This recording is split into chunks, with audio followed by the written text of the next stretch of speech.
The stars over the ice shelf were wrong. Commander Sarah Vane had navigated 17 deep survey missions across 4-star systems, and she knew the look of honest sky. The constellations above the polar cap of Cartata 3 should have been thin and blue-white, the kind that burned cold and indifferent the way stars do when no one asked them to be beautiful. These were different. These pulsed. Not blinking, no atmospheric shimmer could explain it, but breathing, slow and rhythmic, like something enormous turning over in sleep. She noted it in her log and kept walking.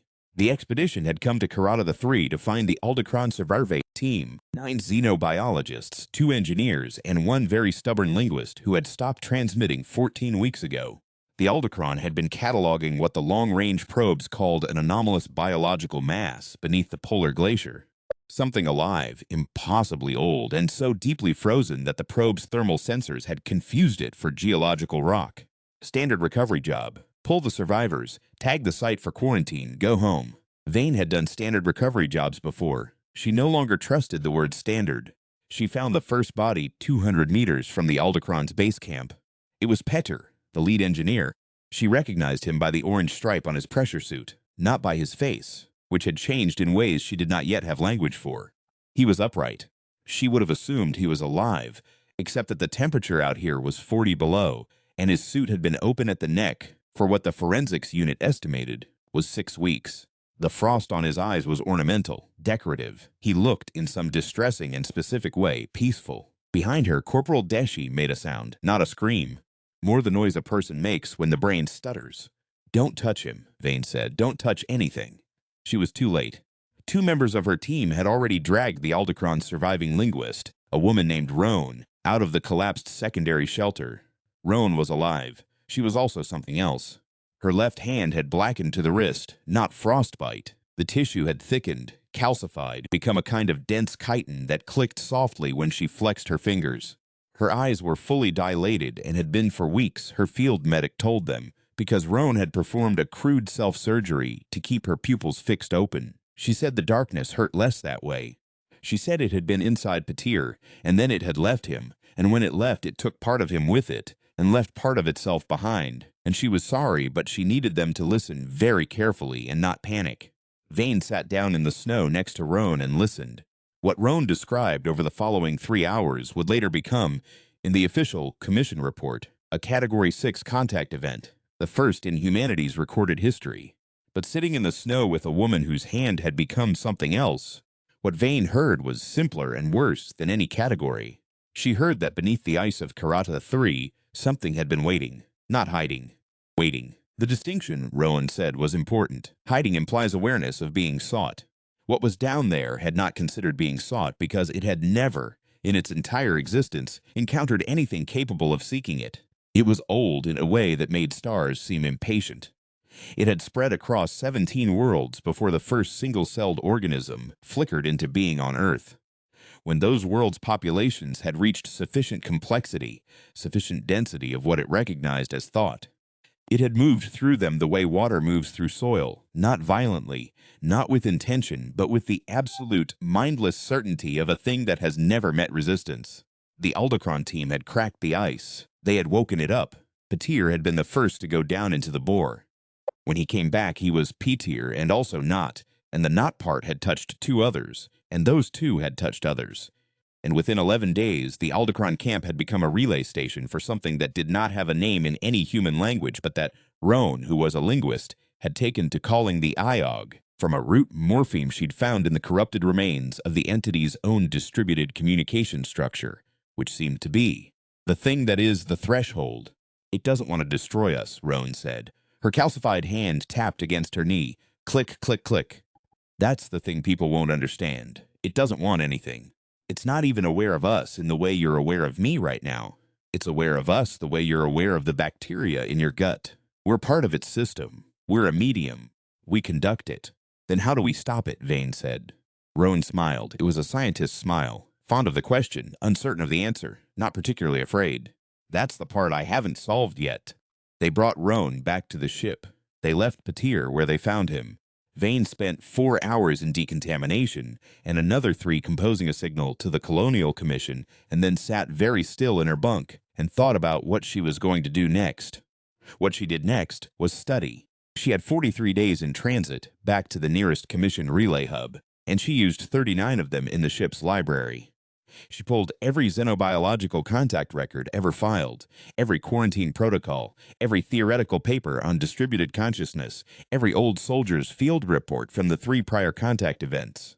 She read Roan's notes until the notation system stopped looking foreign. She cross-referenced the IOG's spread pattern against historical plague models, against network topology, against mycorrhizal root structures, against any distributed system she could find, looking for a point of failure. Distributed systems, she learned, have 2 vulnerabilities. The first is the node. Cut enough connections and the network collapses. The second is the medium. Change the environment and the signal cannot propagate. The IOG was not a network in any human engineering sense. It had no central processor, no identifiable command structure, no single point of failure. It was more like a field, an electromagnetic phenomenon that could be carried in biological tissue the way a charge is carried in wire. You could not cut the connections because the connections were every cell in every infected body, and those cells were still, in most measurable ways, alive. But you could change the medium. She found it in a footnote in a paper so old it had been published before she was born, by a xenobotanist named Haran, who had studied the root structure of a colonial fungal organism on Praxis Aphi that shared certain architectural similarities with the IOG's spread pattern. Haran had noted, almost as an aside, that the Praxis organism had one remarkable weakness. It could not propagate through tissue that was undergoing rapid neural self-reconfiguration. The organism's signal was parasitic. It relied on stable neural architecture to write itself into. A brain that was actively rewiring itself, that was learning something genuinely new at the architectural level, was a surface the IOG could not hold. Vane read that footnote 4 times. Then she went to find Roan. Roan was in the medical bay, asleep. Her calcified hand was wrapped in a polymer sheath that monitored its spread, which had slowed significantly since leaving Karata 3rd. The ship's medic, a careful man named Aldous, who had started keeping a handwritten log because he said the act of writing by hand made him feel more human and he needed that right now, had confirmed what Vane suspected. The IOG did not propagate well in transit. Something about the ship's environmental systems, the recycled air, the electromagnetic radiation from the drive, or simply the distance from the source, was suppressing it. Roan was infected but not progressing. She was suspended. If we can keep her in that state, Vane said. We can manage her, Aldous said. We cannot cure her. The tissue conversion is permanent. That's not what I was going to ask. She asked instead whether Roan, in her current state, was capable of teaching. What followed was 22 days of the strangest classroom Vane had ever sat in.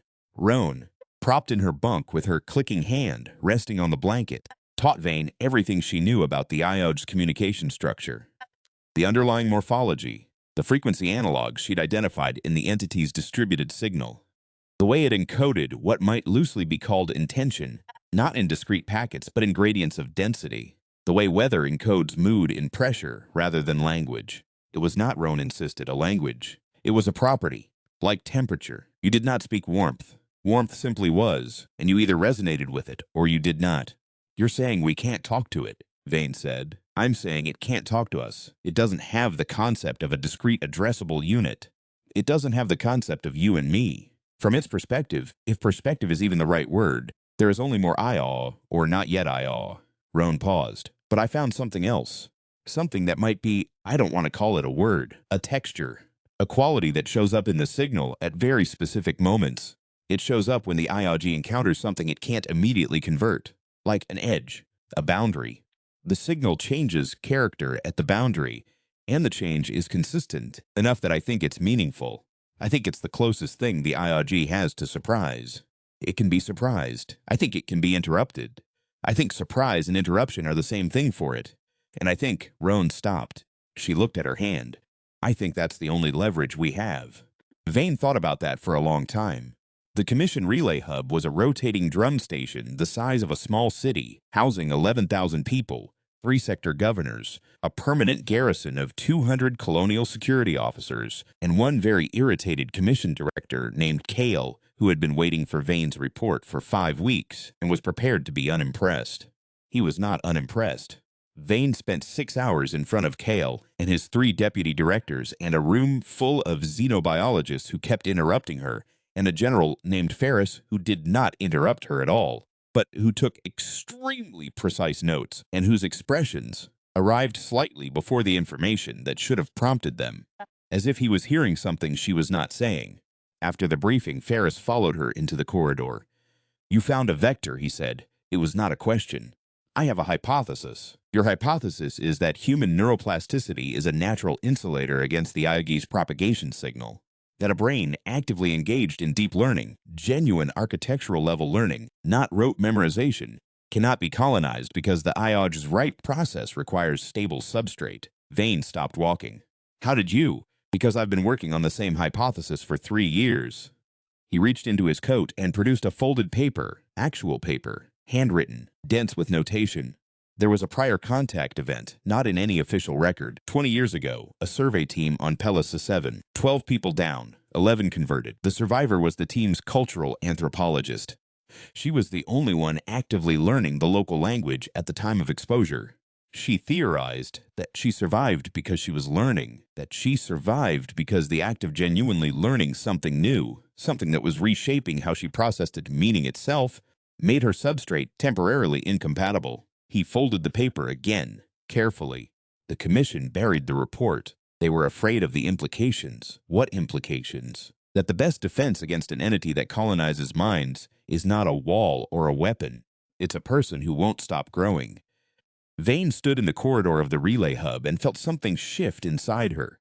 Not fear, not excitement, but the particular quality of recognition that comes when a long partial picture suddenly completes itself. The kind of feeling that lives in the chest and not the head. "We need to go back," she said. "I know," said Ferris, "and we need to take people who can learn fast. Not soldiers, not xenobiologists. People who are specifically, measurably, structurally adaptable," he said. "Stubborn," she said. They looked at each other. Ferris smiled, very slightly, in the way of a person who has been waiting a long time to smile. The mission that Commission Directive 7 Kale Provisional called Operation Threshold, and that every member of the actual team called, variously, the Madness Run. The worst idea in the history of bad ideas, and on 2 notable occasions simply the thing, departed the relay hub 40 days later. 18 people, no dedicated weapons officers, 1 linguist with a calcified hand who had insisted on coming and whom no one had been able to stop. A cultural anthropologist named Min, who had spent 4 years living embedded with a nonverbal species on Ceres and who learned by a kind of total body absorption that she described as drowning slowly in a new way of seeing. An old xenobiologist named Prester, who had studied distributed consciousness systems for 30 years, and who, when Vane told him what the IOG was, cried. Not from fear, but from the specific grief of a scientist who has waited his whole career for a discovery and found it wearing a terrible face. A mechanic named Taos, who read voraciously in every medium, in every format, and could not stop and did not want to, and who told Vane that he had never in his life been able to hold the same shape twice, that each year he was measurably a different person than the year before. And did that count? She told him that was exactly what counted. She told all of them, in the staging bay the night before departure, what she knew and what she suspected and what she did not know at all, which was most of it. She did not give a speech. She did not tell them they were humanity's finest, or that history would remember them, or that the stakes were high. They knew the stakes, and false comfort was an insult to people who were paying attention. What she told them was this: the EOG has been doing this for longer than our sun has existed. It has never been interrupted. Every species it has encountered has either been consumed or annihilated, not because those species were weak, because they were stable. Because what the IOG does is write itself into a stable system, and every species that ever met it was stable in the way that most successful species eventually become stable, optimized, locked in, good at what they're already good at. We are not that. We are catastrophically, embarrassingly, historically bad at being stable. We change our minds. We change our habits. We change our languages and our bodies and our values, and then change them back, and then argue about whether we changed them correctly. We are a species that invented 17 different systems of music and threw out 14 of them and kept reworking the other 3. We are a species that will spend 40 years learning a skill and then abandon it for something completely new because something new caught our attention. The IOG has never met anything like that. It doesn't have a protocol for us, and I want to go find out what happens when it tries." Someone in the back laughed. Then several people laughed. Then they were all laughing in the way of people who have accepted a terrifying thing and found somewhere inside the acceptance a kind of absurd hilarity. Taos raised a mug, actual coffee, imported, a small luxury that cost more than his monthly supply allocation, and that he had brought anyway because some things mattered. "To the worst idea in the history of bad ideas," he said. "To the worst idea," Vane said, and drank. Karada 3 in Descent was the same and completely different. The polar shelf still glittered, blue-white and ancient. The borehole the Aldecron team had drilled was now 5 times its original diameter. The IOG had enlarged it, though not in any fashion suggesting tool use or intent, more the way a root enlarges the crack it grows through. From orbit, the hole looked like a pupil. Black and wide and patient, they went in. The descent was 4 hours in a pressurized bore crawler that Taos had jury-rigged with an additional electromagnetic shielding layer that Prester had designed based on the frequency analogs Roan had mapped, which might suppress the IOG's propagation signal within a close radius. It was untested. It was based on a hypothesis derived from a footnote in a paper about a fungus. Taos had welded the shielding frame himself over 3 days and had whistled while he worked, learning a whistling style he'd read about in a music archive. And Vane had watched him and thought, yes, that exact quality of mind, that is what we're bringing into the dark. The bore opened into a cavern of impossible size. Vane had read the geological surveys. She had prepared herself for large. She had not prepared herself for this. The cavern extended in all directions for what her instruments told her was 4 kilometers, and every surface of it was covered in a bioluminescent film, blue-white and slow-pulsing, that shed enough light to see by. Not the cold, hard light of instruments. Something warmer, almost warm enough to be welcoming, which made it worse. At the center of the cavern, where the ice had been melted away over what must have been years of slow thermal output, the IOG was visible. She had expected something massive and dramatic. A sea of pulsing matter, perhaps, or a creature of mythological proportion, something with the visual vocabulary of threat. What she saw was something more like weather, a field of density variations in the air itself, visible only because the bioluminescent film on the cave walls refracted through it, making it look like looking through deep water. It had no body. It had no edge. It had no face to read, and no gesture to interpret, and no sound that translated into anything her ears were built to decode. It was simply present, in the way that atmosphere is present, pervasive, penetrating, undeniable, and entirely indifferent to whether you found it beautiful or terrible. The infected Aldecron crew members were there, 13 of them in various stages of conversion, arranged in a loose ring around the center field. Some were standing, some kneeling, some lying flat on the ice with expressions that Vane could not classify as either suffering or peace. Their bodies had changed. Tissue conversions of different kinds, different textures, some calcified like Roan's hand, some elongated, some fused with the ice at the joints, but they were alive. They were breathing. They were, in whatever sense remained applicable, themselves. Petire was among them. His neck was still open. Frost still on his eyes, standing. Roan made a sound that might have been a name. "Stay behind the shielding envelope," Vane said, quietly. Not because she thought the IOG could hear her, but because the cavern demanded quiet, the way a cathedral demands quiet. Not by rule, but by presence. Prester had his instruments out. His hands were shaking. Not fear, Vane knew. The particular tremor of a scientist looking at data that is rewriting everything he thought he knew, which is a kind of ecstasy that looks like fear from outside. "It's propagating," he said, slowly. "The shielding is working, but it's not stopping it. More like making it louder. Like it's trying harder. Because we're new," Vane said. "Because it hasn't encountered our kind of substrate before. It's recalibrating. How long before it overcomes the shielding? That's what we came to find out." What followed was not a battle. Vane would be clear about this later, in every report and debrief and interview she gave, because she had watched too many contact narratives get shaped into battle stories in the telling. There were no weapons fired. No enemy was defeated in any conventional sense. What happened in the cavern of Karada 3 over the next 11 hours was more like a conversation between 2 utterly different kinds of existence, conducted without a shared language, through the medium of presence and endurance. The IOG did not attack, it probed. It extended its field incrementally into the shielding envelope and encountered 18 human nervous systems that were, in the moment of contact, all in the process of learning something genuinely new. Prester was decoding the IOG's internal signal structure in real time and updating his models as each new data point arrived, his brain rebuilding its own architecture by the hour. Min was doing what she always did under pressure, absorbing, total body, trying to feel the IOG the way she had learned to feel language on Ceres, through skin and breath, and the particular pressure of another mind pressing against hers. Taos was reading 3 texts simultaneously on his field unit, none of them related to the mission, because that was what Taos did under stress and it kept him functional, and that was what mattered. Roan was translating, actively, in real time, building a bridge between the IOG's gradient communication and human neural pattern language, not because she expected to achieve fluency, but because the building itself was the point. And Vane was watching. She watched the way the IOG's field shifted when it met each of them. She watched it try to write itself into Prester's architecture and find the architecture moving, the substrate actively reconfiguring, and she watched the IOG hesitate. Not in the human sense, not with the weight of decision, but the way a current hesitates at an unexpected eddy, diverted, uncertain of its path. She watched it try Min and encounter something even stranger, a nervous system that had trained itself to receive foreign patterns without resistance, which meant it did not provide the stable substrate the IOG needed to propagate because it had no stable substrate.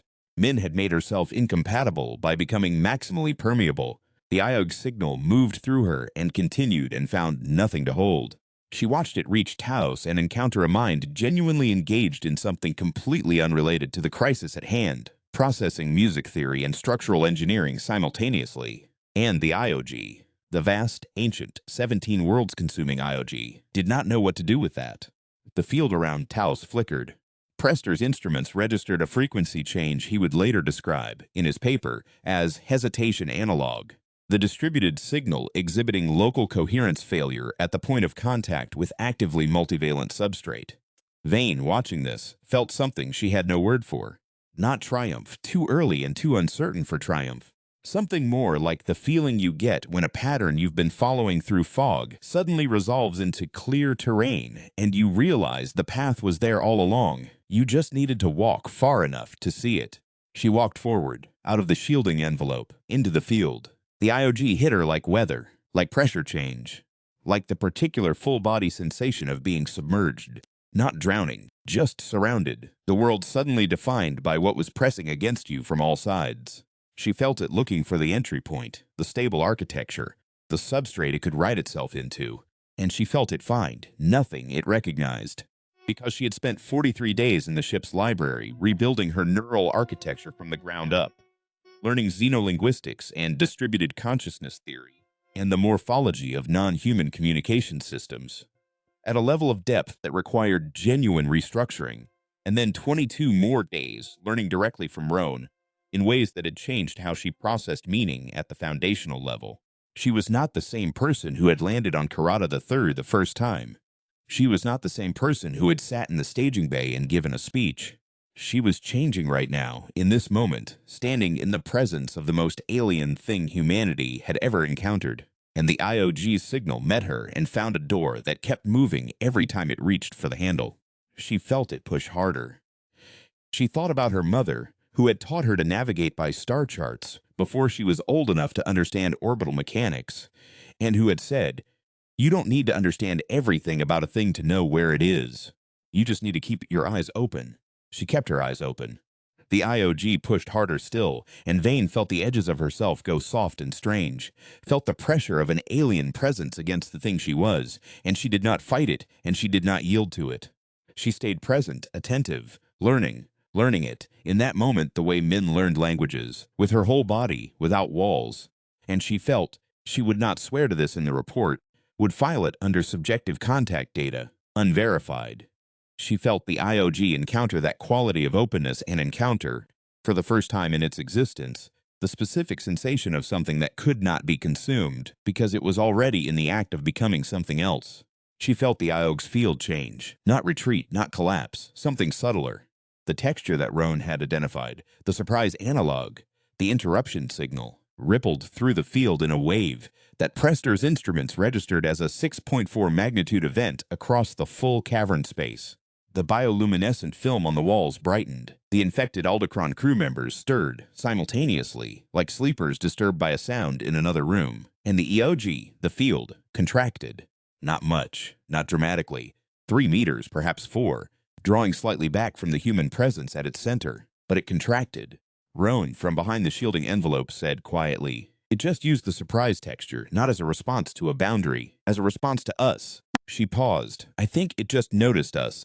Actually noticed us, as discrete things, for the first time." "What does that mean?" Deshi asked. "I don't know yet," Roan said. "It might be the most dangerous thing that's ever happened to the human species. Or it might be the most important." "Or both," said Min. "Almost certainly both," said Roan. Vane stepped back inside the shielding envelope. Her legs were shaking. She had not noticed until now. Taos, without looking up from his reading, reached out and pressed a mug of coffee into her hand. Actual coffee, still warm, and she held it with both hands and let the warmth travel up her arms and stood there in the middle of an alien cavern on an ice world 16 light years from Earth and drank. What came after was long and hard and nothing like a story's ending. The Commission declared Karata 3 a restricted zone and began the longest quarantine operation in human history. The infected Aldecron crew members were transported to a dedicated facility, in suspension, where a team of 400 researchers spent 11 years working on conversion reversal and achieving, eventually, partial success in 8 of 13 cases. Patir was one of them. He came back slower than before, with gaps in his recall, and a persistent sensitivity to certain frequencies of light. And he went back to engineering, and he was, by the accounts of everyone who knew him, genuinely himself. Roan's hand never changed back. She became the foremost xenocommunication theorist in Commission history.